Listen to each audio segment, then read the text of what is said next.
Today we are looking at a case from the first half of the 20th century, so sit back as we go to Australia. In the early 1930s, Australia suffered during the period of the Great Depression. This began with the Wall Street crash of 1929 and rapidly spread worldwide. Like other nations, Australia experienced years of high unemployment, poverty, deflation, low incomes, and lost opportunities for economic growth and personal advancement.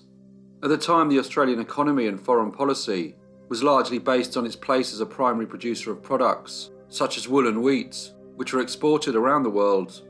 These industries greatly suffered from the collapse in international demand. By 1932, unemployment in Australia was around 30%, and there was a large decline in gross domestic product. The economic crisis also had a significant social impact, as the pressure on many families was considerable, which resulted in an increase in domestic violence, a subject that was not widely discussed in the 1930s.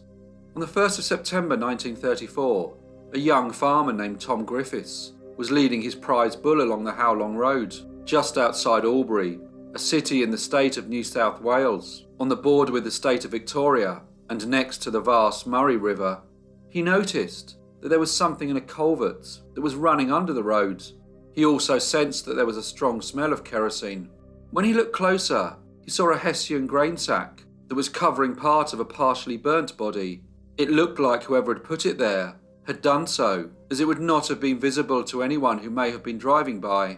He could see that the victim's head had been wrapped in a towel, and it looked like they had been in a struggle, as their face was badly beaten.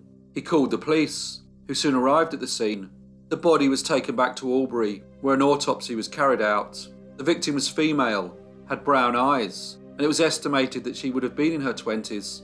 There was a small bullet in the deceased's throat, but the pathologist determined that death had been caused by the severe blows she had received to her head. She had been dressed in yellow silk pyjamas with a Chinese dragon motif.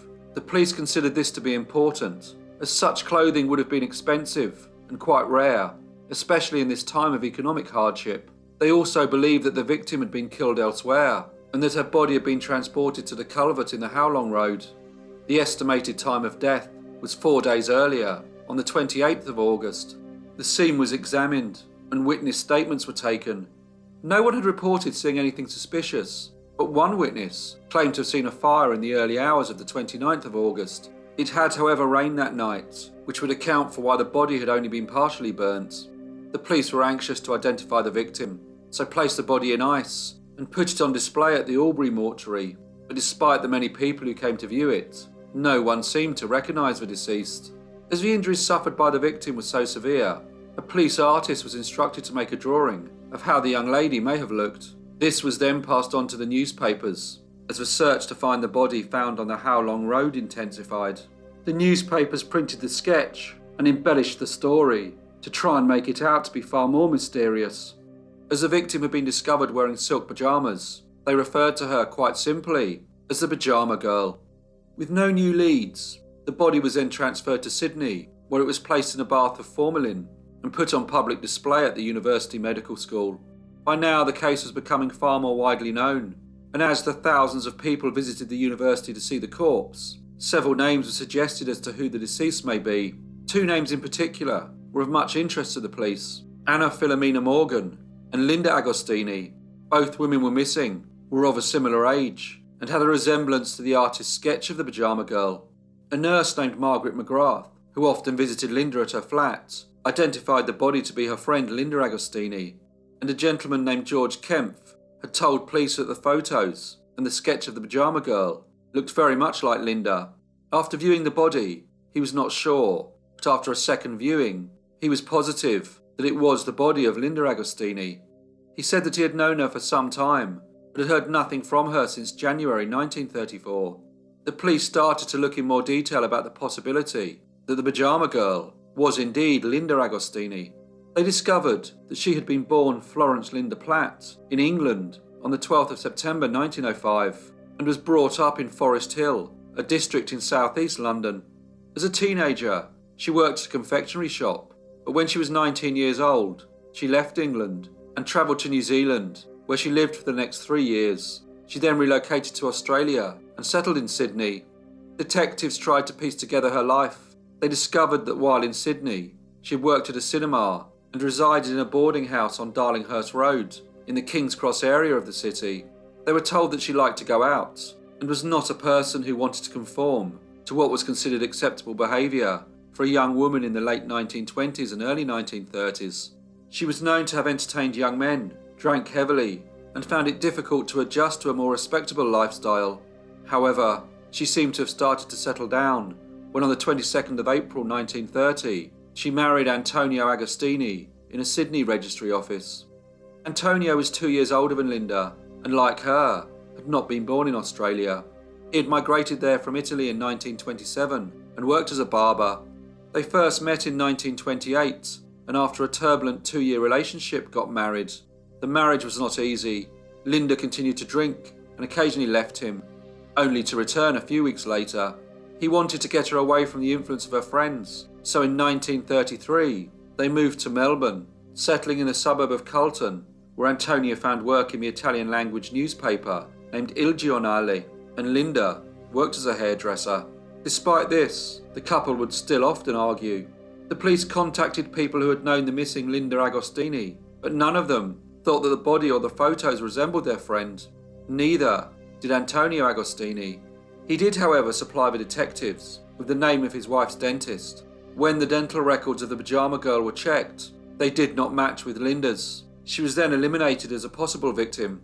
Despite the best efforts of the police, they were unable to identify the Pyjama girl. Time passed. The Second World War began in 1939, and the case of the Pyjama girl had largely been forgotten. In 1942, the body was taken from the university and placed in the police headquarters. The case was put in a file marked unsolved and was occasionally worked on. Then, in 1944, Police Commissioner William Mackay took another look at it. The reputation of both the Commissioner and the New South Wales Police Force was not as good as it once had been, so in order to try and improve the public's opinion of the police, he assigned 2 new detectives to examine the evidence in the case. The identity of the victim was again investigated, and one by one, the detectives eliminated each name on their list. Linda Agostini had initially been dismissed as a possible victim due to her dental records. Nevertheless, the detectives decided to look at them again. Incredibly, it was discovered that the initial dental report was incorrect, and they did in fact match those of the Pyjama girl, who had been found 10 years earlier in Albury. Now they knew the name of the victim. The police needed to ascertain who had committed this terrible crime.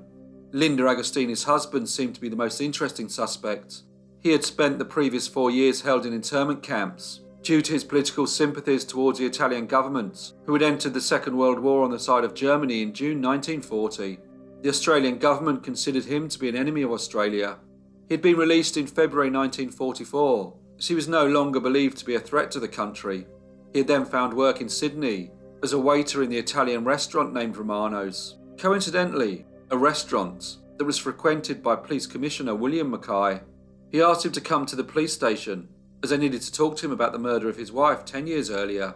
Antonio was nervous, but when at the station, proceeded to give a full confession, although he claimed that the death of his wife was an accident. In his statement, he said that whilst living in Melbourne, Linda had threatened him with a revolver. In an attempt to take it off her, it went off, and she died.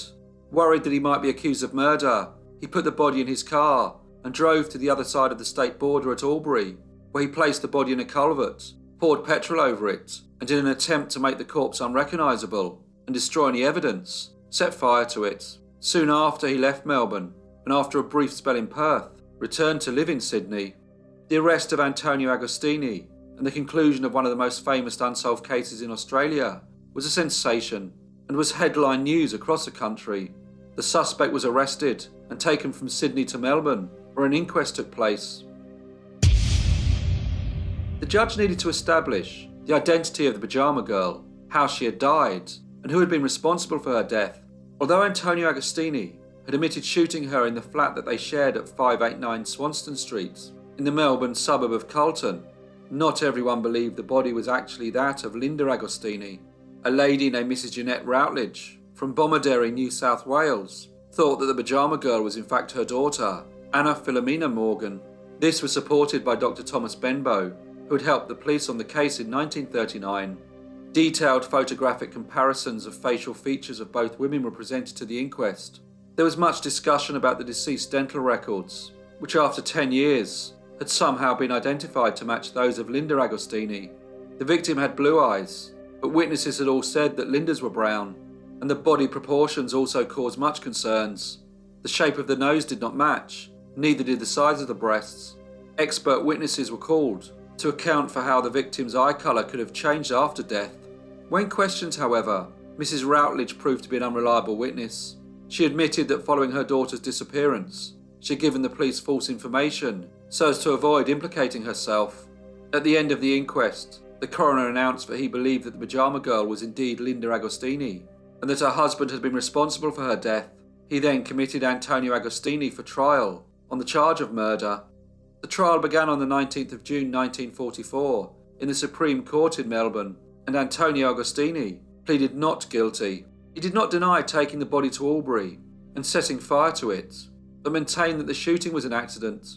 He told the court that his wife had been threatening him with a gun, and in an attempt to retrieve it from her, it went off. When asked where the weapon was, he replied that he had thrown it into the River Yarra.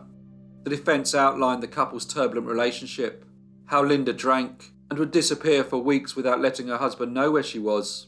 Antonio Agostini had already told police that the head injuries, that according to the pathologist were the cause of the Pyjama Girl's death, had occurred when he accidentally dropped the body while he was carrying it down the stairs. The proceedings ended on the 28th of June 1944, and the jury retired to consider the case. They deliberated for 2 hours before returning a verdict of not guilty of murder, but guilty of the lesser charge of manslaughter. Antonio Agostini was sentenced to 6 years imprisonment. He was then sent to the Pentridge prison in Coburg. However, he did not serve the full 6 years. He was instead released just 4 years later. Although now a free man, he would not be allowed to stay in Australia. On the 23rd of August 1948, he was deported back to his homeland of Italy. He later married a widow named Giuseppina Gassoni and died in 1969 at the age of 66. Linda Agostini was finally laid to rest at the Preston Cemetery on the 13th of July 1944. Her funeral was paid by the state government of Victoria. So the mystery of the Pyjama Girl was finally solved. Or was it? Was the body really the missing Linda Agostini? Or was her husband Antonio conveniently set up in order that the Under Fire Police Commissioner could close a high-profile case that had remained unsolved for 10 years? In his 2004 book, The Pyjama Girl Mystery, a true story of murder, obsession and lies, historian Richard Evans pointed out discrepancies with the evidence, calling Antonio Agostini's conviction the result of police corruption and a miscarriage of justice. At the trial, Police Commissioner William Mackay had said that he had not really participated in the investigation, but in truth, he had personally supervised the case, which had periodically been reviewed since 1938. He had also interviewed witnesses. The Commissioner had also maintained that he had never previously known Antonio Agostini, except, of course, as a waiter at Romano's Italian restaurant. But he had been in charge of the New South Wales Police Department that had overseen the interment process in 1940. Antonio Agostini was one of those arrested and interned. There are also questions as to when and how Antonio Agostini's confession was taken. The police were aware that his wife had gone missing at the same time in 1934 that the body known as the Pyjama Girl had been found. It did seem strange that Antonio Agostini was released from internment, and just a few weeks later, the mystery surrounding the identification of the Pyjama Girl was apparently resolved, despite the physical differences between the Pyjama Girl and Linda. The victim had a different bust size to Linda, a different shaped nose, and her eyes were a different colour. There were also 125 women who were originally on the police list of possible identities, and despite naming the Pyjama Girl as Linda Agostini, many of the other leads remained uneliminated and untraced. Antonio claimed to have shot his wife with a revolver, when it was in fact a bullet fired from a pistol that was retrieved from the Pyjama Girl's throat. He was a university educated man who had served in the Italian army, so should have known the difference between the two. He also claimed to have poured petrol over the body before setting it alight, when it was in fact kerosene that was found on the victim. Finally, he stated that he had shot his wife on Monday the 27th of August 1934 and dumped her body in Albury in the early hours of Tuesday the 28th, yet the witness had seen the fire the following day, on Wednesday the 29th. Despite all this contradictory evidence, very shortly after being released from his internment, Antonio Agostini, somewhat conveniently for the police, confessed to killing his wife and disposing of her body on the Victoria-New South Wales state border. And despite this terrible crime that he had apparently kept to himself for 10 years, he was found guilty of manslaughter and received a very light sentence. Some would conclude that all of this may have been a bit too coincidental and a bit too convenient. So, if the Pyjama Girl was not Linda Agostini, who was she? And what happened to Linda? It is probably the case that Antonio Agostini did accidentally kill his wife, as he stated in his statement. He also probably disposed of her body, but whether it was under a culvert in Albury or somewhere else, still undiscovered, is something for which we may never be entirely sure. Hello everyone, and thank you so much for listening. As usual, please leave any comments or feedback you may have, and I hope to see you all again in the next Brief Case.